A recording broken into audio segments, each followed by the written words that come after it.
The incident happened on Friday when Deputy Prime Minister Christia Freeland was visiting the City Hall in Grand Prairie, Alberta. A man called her name. Christia, yes. What the f*** you doing in Alberta? You traitor.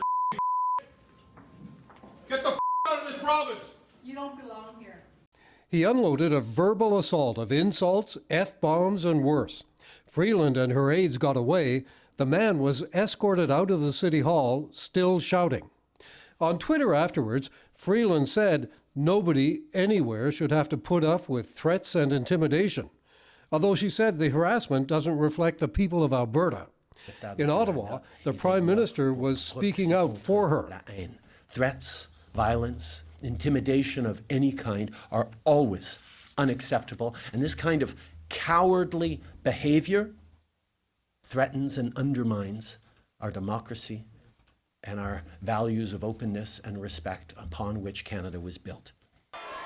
Trudeau was the victim of a stone-throwing attack during last year's election campaign.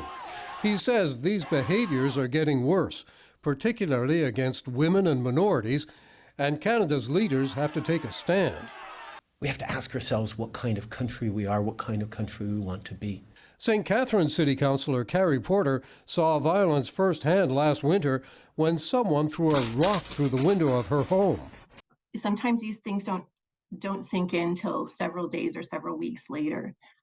That's when it sort of starts to sink in. She says she's seen an increase in incivility, particularly against women, following Donald Trump's example in the U.S. and growing inequality.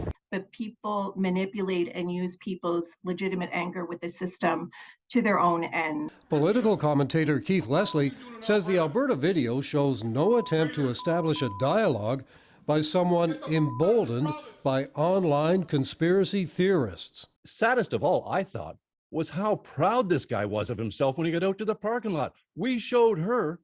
You just showed the world what a bully you are, and that you're just really, really angry. We're not even quite sure why, but you're calling the Deputy Prime Minister, a traitor in her own City Hall in Canada. What did she really do that makes her a traitor? Have you lost your freedoms? You seem to be free to be able to speak your mind to her.